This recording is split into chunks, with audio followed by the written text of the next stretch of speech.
এখন যখন টমেটোর সিজন, তাই আর কি ভাবলাম টমেটো সসটা বানিয়ে ফেলা যায়। এখানে আমার হাজব্যান্ড 5 কেজি টমেটো নিয়ে এসেছিল, আর বাসায় তৈরি করে ফেললাম টমেটো সস, বাইরে না কিনে বাসায় বানিয়ে ফেললাম।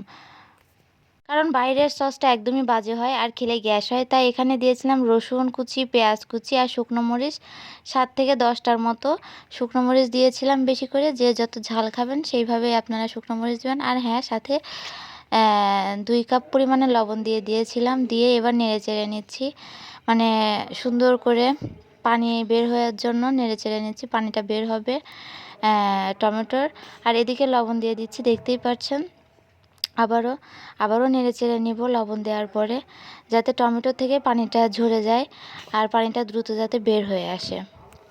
আর এই টমেটো সস খেতে খুবই ভালো লাগে। আর আমি প্রায় টাইমে রান্নার ভেতরে টমেটো সস ব্যবহার করে থাকি বলেই আমি বাসায় এই সসটা তৈরি করি। আপনারাও চাইলে এইভাবে সস তৈরি করতে পারেন আর সংরক্ষণ করে রাখতে পারেন সারা বছর। এই তো আমার হাজব্যান্ড একটু আমাকে হেল্প করছিল।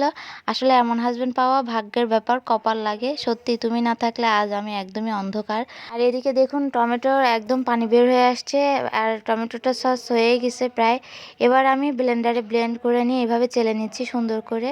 আর যেটা চেলে নিচ্ছি সেটা ফেলে দিব, উপরে যেগুলো আর কি শোভা শোভা থাকবে এরকম, সেগুলো আর কি ফেলে দিতে হবে। দেখতে পাচ্ছেন কেমন। আর এদিকে দেখুন ঘন হয়ে গিয়েছে। আবারও আমি সুন্দর করে জ্বালিয়ে নিচ্ছি চুলার উপর টমেটো সসটা। এদিকে সেঁকে নিচ্ছি, সেঁকে নেওয়ার পরে আমি আবারও জ্বালাতে বসলাম। এদিকে দিচ্ছি মরিচের গুঁড়া 2 থেকে 3 চা চামচ। এদিকে লবণ দিচ্ছি আবারও 2 চা চামচ, চিনি দিচ্ছি আধা কাপ পরিমাণে, দিয়ে সুন্দর করে আবারও নেড়ে চেড়ে নিচ্ছি আমি। আর এই নেড়ে চেড়ে নিয়ে আবারও ঝাল টক মিষ্টি একভাবে দেখতে হবে। আর এদিকে ভিনেগার দিয়ে লাস্টে সম্পূর্ণ সুন্দর করে নেড়ে চেড়ে দিতে হবে, যাতে সারা বছর বসে আমি এই সসটা খেতে পারি। আপনারাও দ্রুত এভাবে বানিয়ে ফেলুন। বাসায় কিন্তু সস বানাতে একদমই সহজ পদ্ধতিতে আপনাদের দেখিয়ে দিলাম। এবার আপনারা এভাবে বাসায় সস বানিয়ে দ্রুত সংরক্ষণ করে রাখতে পারবেন। আর এদিকে আমার দেখুন টমেটোটা ঘন হয়ে এসে ছোট হয়ে গিয়েছে শুকায়ে। আর লাস্টে শুকায়ে যখন গেল তখনই আমি ভিনেগারটা দিয়ে দিচ্ছি 3 চা চামচ, দিয়ে সুন্দর করে আবারও নেড়েচেড়ে আবারও একদম ঘন করে নিয়ে আসতে হবে সসটা নেড়েচেড়ে।